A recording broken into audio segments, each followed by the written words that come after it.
So hello viewers, welcome back to our channel. This is voice of Tarun and நான் உங்கள் VOD. இன்றைக்கி நம்ம பார்க்க போகிறது த டெவில் நெவர் க்ரைஸ் அப்படின்ற இந்த ஒரு மான்வாவோட சாப்டர் 6 and 7 தான் பார்க்க போகிறோம். ஸோ போன வீடியோக்கு உண்மையிலே ஒரு நல்ல ரெஸ்பான்ஸ் கிடச்சிருந்துச்சு. பட் ஆனால் வியூஸ் வந்து ரொம்பவே கம்மியாக போயிருந்துச்சு. ஒரு 50 பேர் தான் பார்த்துருந்தீங்க. பரவாயில்ல, எதுவுமே வந்து ஸ்டார்டிங்கில் வந்துடாது, போக தான் நடக்கும். ஸோ நம்ம அது வரைக்குமே வெயிட் பண்ணுவோம். அண்ட் நான் வளரணும்னு பேசாமல் வாங்க கதைக்குள்ளே போகலாம்.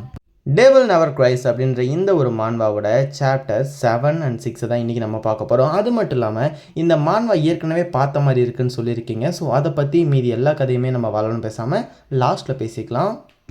சரி, ஓகே, இந்த மான்ஸ்டர் வந்து ஃபுல்லாக நம்ம டவுன் பண்ணியாச்சு. இப்போ இதால் அசைய முடியாது. நம்ம கடைசி நேரத்தில் இதை கொலை பண்ண வேண்டிய நேரம் வந்துச்சுன்னு சொல்லிட்டு நம்ம ஹீரோ பாஞ்சு ஓடி வந்துட்டு இருக்க அந்த ஒரு டைமில் கீழேருந்து ஏதோ ஒரு நெகம் மாதிரி ஒன்று வந்து அந்த மான்ஸ்டரை குத்தி கிழிச்சிட்டு மேலே போய் நிற்குது.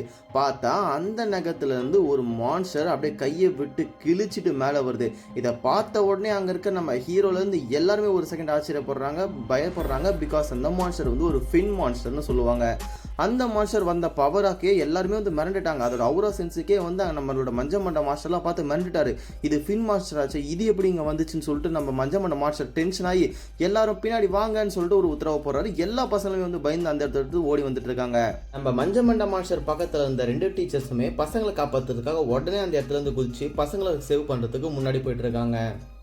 அந்த லேடி டீச்சருமே ஸ்டூடெண்ட்ஸ் எல்லாரும் பின்னாடி யோங் டவுன் டீச்சர் பின்னாடி போய் நில்லுங்க, அவரும் உங்களை ப்ரொடெக்ட் பண்ணுவார், மான்ஸ்டரை விட்டு தள்ளி இருங்க, எல்லாரும் பின்னாடி போங்கன்னு சொல்கிற நம்ம ஹீரோவோட டீம் சுற்றி தப்பிக்க முடியாத மாதிரி அந்த மாஸ்டர் மரத்தை வச்சு ஒரு வேறு மாதிரி ஒரு சுற்றி ஒரு ரவுண்ட் சர்க்கிள் கிரியேட் பண்ணிவிட்டு மனுஷங்களை பார்த்து, மனுஷங்களில் இங்கே இருக்கக்கூடிய யார்கிட்ட என்னை விட அவுரா அதிகமாக இருக்குது, அவனை தேடி தான் நான் வந்திருக்கேன். கிட்டத்தட்ட அந்த அவுரா ஒரு டீமனை மாதிரியே இருக்குது, அது எப்படி அப்படின்னு சொல்லிட்டு அந்த மாஸ்டர் நம்ம ஹீரோவோட டீமை நோக்கி முன்னாடி ஒரு ஸ்டெப்பாக எடுத்து வச்சுட்டு வந்துட்டு இருக்குது. நம்ம ஹீரோவோட டீமும் பார்க்குறாங்க, இது ஒரு ஒன் ஃபின் டீமன், இது வந்து ரொம்பவுமே பவர் அதிகமாக இருக்குன்னு சொல்கிறேன். அடுத்த செகண்டே அந்த டாலியான்ற பொண்ணை பிடிச்சி மரவேற வச்சு அவளோட வாயெல்லாம் சொருவி அவளை கட்டி போடுது. இதில் ஒரு முக்கியமான விஷயம் நோட் பண்ணோம், இந்த டீமன் அவளோட வாயில் மட்டும்தான் அந்த மரவேற எடுத்து சொருவி இருக்குது. இப்போ அந்த மான்ஸ்டர் நம்ம ஹீரோ கிட்ட வந்து நிற்குது. நம்ம ஹீரோ வந்து பார்க்குறான், இந்த பாடியை வச்சுட்டு கண்டிப்பாக என்னால் இந்த மான்ஸ்டரை தோக்கடிக்கவே முடியாது. இப்படி தான் ஒரு நார்மல் ஹியூமனோட பாடி வந்து ஒரு ஃபின் மான்ஸ்டரை பார்த்து பயப்படுமா? அந்த பயத்தை இப்போ தான் நான் முதல் முறையாக உணர்றேன். என்னோட பழைய உடம்புக்கு முன்னாடி இதெல்லாம் ஒன்றுமே கிடையாது. பட் என் பழைய உடம்பு இருக்கப்ப இந்த மான்ஸ்டரில் எனக்கு ஒரு அளவே கிடையாது. ஆனால் இப்போ நான் ஒரு சாதாரண மனுஷ உடம்புல இருக்கிறதுனால எனக்கு இந்த மான்ஸ்டரை பார்த்தா என்னையே அறியாமல் எனக்குள்ள ஒரு பயம் வருது. உங்கள் 5 பேரில் யார்கிட்ட இருந்து அந்த டீமனோட அவுரா மனுஷனை விட அதிகமாக என்னை விட அதிகமாக வருதுன்னு எனக்கு தெரியல. எனக்கு ஒன்றும் பிரச்சனை இல்லை, உங்கள் 5 பேரையும் நான் கூட்டிகிட்டு போகிறேன்னு சொல்லிட்டு நம்ம ஹீரோவோட ஸ்குவாடுக்கு முன்னாடி அப்படியே அதோட கையை நீட்டி ஒரு அட்டாக் பண்ண போக அதோட நகத்துலேருந்து ஒரு பவர் அப்படியே ரிலீஸ் ஆகுது. நம்ம ஹீரோவோட ஸ்குவாட் 5 பேர்கிட்டையுமே அந்த நகத்துலேருந்து ஒன்றா போய் அப்படியே அவங்களோட நெத்தி போட்டில் பட்டுருது. ஆக்சுவலாக இது ஒரு கன் ஷாட் மாதிரி எல்லாருமே அந்த ஒரு டைமில் வந்து மயக்கம் போட்டுடுறாங்க. அப்போது அந்த 2 டீச்சர்ஸுமே வந்து அந்த வேரை உடச்சிக்கிட்டு உள்ள என்ட்ரி கொடுக்குறாங்க. பசங்களை விட்டு தள்ளி போன்னு சொல்லிட்டு அந்த டீச்சர் வந்து சொல்லிட்டே லேண்ட் பண்ணுறாரு. இந்த டீமனும் அவங்கள பார்க்குது. அவங்க கிட்ட அட்டாக் பண்ண வர அந்த ஒரு டைமில் இப்போ அந்த ரூட்டை யூஸ் பண்ணி சுற்றி ஒரு ஷீல்டு மாதிரி கிரியேட் பண்ணிவிட்டு அந்த டீச்சர்ஸை பார்த்துட்டு மரியாதையாக நான் போயிட்டு வரேன், பாய் மனுஷங்களான்னு சொல்லிட்டு போகுது. இந்த 2 டீச்சர்ஸ்க்கும் பாய் காமிச்சிட்டு அடுத்த செகண்டே அந்த ரூட் எல்லாத்தையும் வச்சு அந்த எதில் கூடிய நம்ம ஹீரோவோட ஸ்குவாடையும் சேர்த்து அண்டர் கிரவுண்டில் ஓட்டையை போட்டு உள்ளே போயிடுது. 2 டீச்சர்ஸும் பார்க்குறாங்க, நம்மளால் கண்டிப்பாக அந்த 4 பசங்களையும் காப்பாற்ற முடியாது, இந்த ஓட்டைக்குள்ளேயும் பூந்து தேர முடியாது. என்ன பண்ணுறது தெரியாமல் அந்த ப்ளூ டீச்சர் மட்டும் ஒரு கத்த இதோட இந்த ஒரு சாப்டர் 6க்கு எண்டு கார்டு போட்டுடுறாங்க. ஸோ ஹே கைஸ், அந்த 2 டீச்சர்ஸோட நேமுமே வந்து இப்போதைக்கு மென்ஷன் பண்ணலாம். அந்த ப்ளூ கலர் ஹேர் டீச்சரோட நேம் வந்து யோங் டவுன் ஜின்னு சொல்லியிருப்பாங்க. நம்ம கன்ஃபியூஷன் நம்மளுக்கு புரியறதுக்காகவே வந்து நம்ம வந்து ப்ளூ மண்டன் சொல்லிக்கலாம். அந்த ரெட் ஹேர் டீச்சரை நம்ம ரெட் ஹேர் லேடினே கூப்பிட்டுக்கலாம். இது வரைக்கும் இந்த வீடியோவை யாராச்சும் லைக் பண்ணாமல் இருந்தீங்கன்னா மறக்காம லைக் பண்ணிட்டு பாருங்க. சாப்டர் 7ஓட ஸ்டார்டிங் சீனில் அந்த டீச்சர்ஸ் 2 பேரும் அந்த ஃபாலோ பண்ணிட்டே வருவாங்க. அது மண்ணுக்குள்ளே போன மான்ஸ்டர் ஒரு இடத்தோட அந்த மண் தடையை வந்து சுத்தமாக அழிஞ்சு போயிடுது. அந்த ரெட் ஹேர் லேடியும் பார்க்குறாங்க, இந்த மண் தடை இதோட முடிஞ்சு போச்சு, இதுக்கப்புறம் நம்ம எப்படி போகிறதுன்னு பேசிகிட்டு இருக்கேன். அந்த ஒரு டைமில் நம்ம மாஸ்டர் மஞ்சமண்டா மாஸ்டர் சும்மா கோலா மாசா இறங்கி எங்கே அந்த மாஸ்டர் நீங்கள் எல்லாம் ஃபாலோ பண்ணீங்களா அப்படின்னு சொல்லிட்டு கேட்டுட்டு இருக்காரு.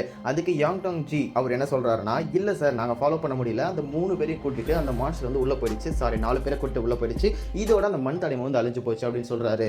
இந்த வார்த்தையை கேட்ட உடனே தலைவன் டென்ஷனாக மண்ணில் ஒரு குத்து, அந்த தடயத்தில் ஒரு குத்துவான் பாருங்க. இடையில ஒரு சின்ன பையனை காட்டுறாங்க, நம்ம டேங்க் தான் நினச்சி பார்க்குறாரு போல. அவர் குத்திட்டு இந்த பசங்கள்லாம் காப்பாற்றாம போனது என்னோட தப்பு தான், நான் தான் ஒழுங்காக கேர்ஃபுல்லாக இருந்ததுன்னு சொல்லி புலம்ப இந்த இடத்துல நம்ம யாங் டாங் ஜி என்ன சொல்கிறாங்கன்னா, டேங்க் இதுக்கு நீ ஃபீல் பண்ண வேண்டிய அவசியம் இல்லை, நம்மளால இதுக்கப்புறம் போக முடியாது, நம்ம 3 பேர் இதுக்கப்புறம் போகிறது ரிஸ்க், அது கீழே டீமன் வேர்ல்டே இருக்கலாம், இல்லை டீமனோட செக்ஷன் இருக்கலாம், ஒரு ஆர்மி இருக்கலாம், நம்ம இப்போதைக்கு உள்ளே போகிறது நம்ம சர்ச் டீம் ரிப்போர்ட் பண்ணி சர்ச் டீம் தான் அனுப்பி வைக்கணும்னு சொல்கிறாரு. இந்த டைமில் நம்ம மஞ்சமாண்ட மாஸ்டரோட பேரை வந்து டேங்க்னு சொல்லி வச்சிருப்பாங்க. இந்த டேங்க்ன்ற பேர் வந்து நல்லா இருக்குது. ஸோ அதனால் நம்ம டேங்க்னே கண்டினியூ பண்ணிக்கலாம். இந்த லேடி டீச்சர் இதில் உன்னோட தப்பு எதுவுமே இல்லை டேங் டேங், நீ ஃபீல் பண்ணாத, நம்ம சீக்கிரமாக பசங்களை கண்டுபிடிச்சலாம்னு சொல்லிட்டு ஆறுதலாக தோல் மேலே கை வைக்கிறாங்க. இதுக்கு நம்ம டேங்கும் அந்த தோல் மேலே இருந்து கையை தட்டி விட்டு நான் பசங்களை கண்டுபிடிக்க போகிறேன்னு சொல்லுவார். இந்த ஒரு வார்த்தையை கேட்டவொடனே நம்ம ப்ளூ ஹேர் டீச்சருக்கு புரிஞ்சு போயிடுது. சரி டேங் நீ பார்த்து பத்திரமா போயிட்டு வான்னு சொல்ல தலைவன் அப்படியே கொலை மசா ஆல்ரைட் நான் போயிட்டு வரேன்னு சொல்லிட்டு அப்படியே கண்ணில் வெறியோட திரும்பி சொல்லிட்டு முன்னாடி பக்கமாக அந்த மான்ஸ்டர் போன இடத்த நோக்கி ஓட ஆரம்பிக்கிறான். அந்த ரெட் ஹேர் லேடியும் உனக்கு தெரியும் இந்த டேங்க் நம்ம என்ன சொன்னாலும் தடுக்க முடியாது, அவன் நிச்சயமாக போய் தீருவான்னு சொல்கிறதுக்கு யாங் டங்ஜியும் ஆமாம் டேங்க் பற்றி உனக்கே தெரியுமே, அவன் தம்பியை ஒரு டீமன்ஸ் பண்ணதுக்கு அவன் தான் காரணம்னு சொல்லிட்டு இன்னும் பழி அவன் மேலே வச்சு சுற்றிட்டு இருக்கான், இந்த பசங்க போனதுக்கு அவன் தான் காரணம்னு சொல்லிட்டு கண்டிப்பாக போவான், அவனை தடுக்கிறது வேஸ்ட்டு, வா நம்ம ஹெட் ரிப்போர்ட் போய் ரிப்போர்ட் பண்ணலான்னு சொல்லிட்டு கிளம்புறாங்க. இப்போ நம்ம ஹீரோ இருக்கக்கூடிய அந்த ஒரு கொகையில தான் காட்டுறாங்க. நம்ம ஹீரோ வந்து அந்த மாஸ்டர் வந்து இழுத்து வந்து ஒரு கொகையில வந்து கட்டி போட்டுருக்குது. நம்ம ஹீரோ வந்து பொறுமையாக கண்ணை திறந்து பார்க்குறா. நீ எந்திரிச்சிட்டியான்னு சொல்லிட்டு பின்னாடி இருந்து ஒரு குள்ள கேட்குது. பின்னாடி பார்க்குறா நம்ம ஹீரோவும் நான் எங்கே இருக்கேன், ஏன் என்னால் அசைய முடியலன்னு சொல்லிட்டு எதில் பார்த்தா அவனோட ஃப்ரெண்ட்ஸ் 3 பேருமே அந்த மான்ஸ்டர் வந்து கட்டி போட்டு வச்சிருக்குது. ஆக்சுவலி அது ஒரு டீமன்.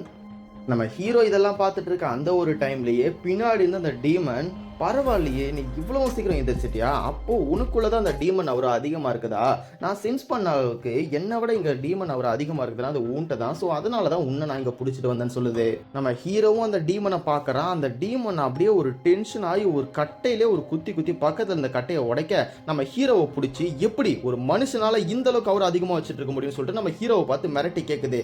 நீ எதை பற்றி பேசிட்டு இருக்குன்னு நம்ம ஹீரோ அப்படியே நெக்கலாக பார்த்துட்டு அந்த டீமன் பவர் ஆக்டிவேட் பண்ணுறாரு. ஆக்சுவலாக நம்ம ஹீரோ யூஸ் பண்ணுறது வந்து இப்போ அந்த கிறிஸ்டலோட பவர் ஓகேங்களா, சென்டரில் ஃபிட் பண்ணியிருக்காங்களா, ஸோ அதை ஆக்டிவேட் பண்ணி அப்படியே அந்த இடத்த விட்டு பயங்கரமாக ரிலீஸ் ஆகுறாரு. அந்த ரிலீஸ் ஆனது மட்டும் இல்லாமல் நம்ம ஹீரோ கையில் ஒரு கட்டை மாதிரி ஒன்று கிடைக்கும் அந்த மரத்துலேருந்து ரிலீஸ் ஆகிறப்ப, ஸோ அந்த கட்டையை வச்சு அப்படியே வந்த பக்கத்தில் ஒரு அட்டாக் டீமனுக்கு போட அந்த டீமன் ஜஸ்ட்ல அப்படியே நவுந்து நம்ம டீமன் ஹீரோவை பார்த்து பயங்கரமாக ஒரு அட்டாக் பண்ண நம்ம ஹீரோ அப்படியே ஜஸ்ட்ல இருந்து பின்னாடி டாச் பண்ணுறாரு. அந்த ஒரு அட்டாக்ல இருந்து நம்ம ஹீரோ பார்க்குறான் இது ஒரு ஒன் ஃபின் டீமன், இதை வச்சு நம்மளால எதுவுமே பண்ண முடியாது, இப்போ இருக்க பாடி வந்து ரொம்ப வீக்காக இருக்குது, என் பழைய உடம்பு இருந்தால் இது எனக்கு கணக்கே இல்லை, பட் நான் இந்த உடம்பை வச்சு இந்த டீமன்ட்டு தப்பிக்கணும், இதை அழிக்கணும், 10 இங்கே இருக்க 3 பேரை காப்பாற்றணும்னு சொல்லிட்டு அந்த டீமன் நோட்டை அட்டாக் பண்ணுறதுக்காக போறாரு. நம்ம ஹீரோவும் அட்டாக் பண்ண போகும்போதே அந்த டீமனை பற்றி ஒரு கால்குலேஷன் போடுறாரு. இது ஒரு ரெட் கோர் டீமன் வச்சிருக்குது, இதுக்கு எஜிலிட்டியும் ஃபிளெக்சிபிளும் அதிகமாகவே இருக்கும், அது மட்டும் இல்லாமல் இதோட ஜாயின்ஸ்ல வந்து எந்த ஒரு திக்கான ஸ்கின் வந்து ப்ரொடெக்ட் பண்ணல, ஸோ அட்டாக் பண்ணுறதுக்கு அது ஒரு சான்ஸாக இருக்கும்னு சொல்ல நம்ம ஹீரோ வீக்காக இருந்தாலும் பரவாயில்ல நம்ம பேசி தப்பிச்சு அட்டாக் பண்ணலாம்னு சொல்லிட்டு அந்த டீமன் நோக்கி வராரு. அந்த டீமன் வந்து பார்த்துட்டு நீ என்ன பண்ணிட்டு இருக்கான்னு சொல்லிட்டு தன்னோட கையை முன்னாடி நீட்டு போன டைம் மாதிரியே ஒரு அட்டாக் ஒன்று பண்ணலான்னு சொல்லிட்டு கையை நீட்டுது.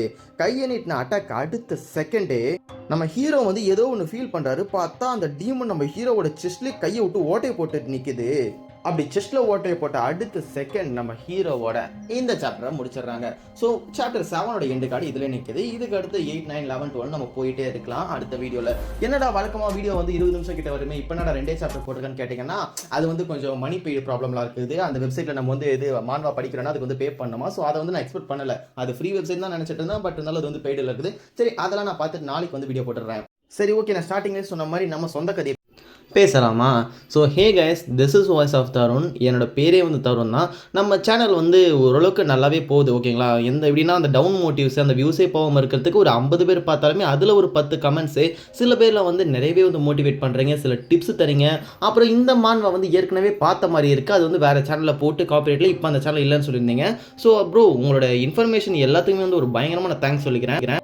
அது மட்டும் இல்லாமல் நம்ம சேனலை வந்து எனக்கு ஒரு மாதிரி டவுனாகவே போகிற மாதிரி ஃபீல் ஆகிட்டு இருக்குது. சரி ஓகே, நம்ம அதெல்லாம் வந்து இப்போ எடுத்தோடனே ஸ்டார்டிங்கில் எதுவுமே வந்து வந்துடாது, ஸோ வெயிட் பண்ணணும் தான். பட் இந்த வெயிட் பண்ணுற டைமில் நான் புதுசாக ஒரு மான்வா தேடி பார்த்தா வேறு ஒரு சேனல் அப்லோட் பண்ணி வச்சுட்டு போயிருக்காங்க. அதெல்லாம் வந்து செம்ம டென்ஷனாக இருக்குது.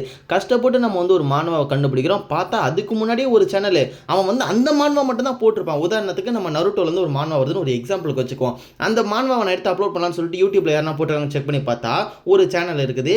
அந்த ஒரே ஒரு மான்வாவோட ஒரு 10 எபிசோட் மட்டும் போட்டு அந்த சேனல் வந்து அவ்வளோதான் காலி. அதுக்கப்புறம் எந்த ஒரு வீடியோவுமே இல்லை. இந்த மாதிரிலாம் இருந்தால் ஒரு மாதிரி ஃப்ரஸ்ட்ரேஷனாக இருக்குது. இன்றைக்கெலாம் யோசிச்சுட்டு இருக்கேன், என்னடா இது மற்ற பசங்க என்ன பண்ணிட்டு இருக்காங்க, நேரத்துக்கு நம்மளும் போனால் ஃப்ரீ ஃபயர் பப்ஜின்னு சொல்லிட்டு நிறைய கேம் விளையாடிட்டு இருக்கலாமே, தேவையில்லாத வேலைன்னு சொல்லிட்டு ஒரு மாதிரி ஃபீல் ஆகிட்டு இருக்குது. இதை குவைட் பண்ணிட்டு போயிடலான்னு தோணுச்சு. பட் இருந்தாலும் பரவாயில்ல, என்னைக்காச்சும் ஒரு நாள் என்னோட குரலையோ இல்லை என்னையோ வெளியே பார்த்துட்டு ப்ரோ நீ வாய்ஸ் ஆஃப் தரும் தானே, நான் உன்னோட அனிமே வீடியோஸ்லாம் பார்ப்போம் ப்ரோ அப்படின்னு சொல்லிட்டு யாராச்சும் ஒருத்தர் என்கிட்ட சொல்ல மாட்டாங்களான்னு சொல்லிட்டு தான் அந்த ஒரு ஆசைக்காக தான் நான் பண்ணிட்டு இருக்கேன்.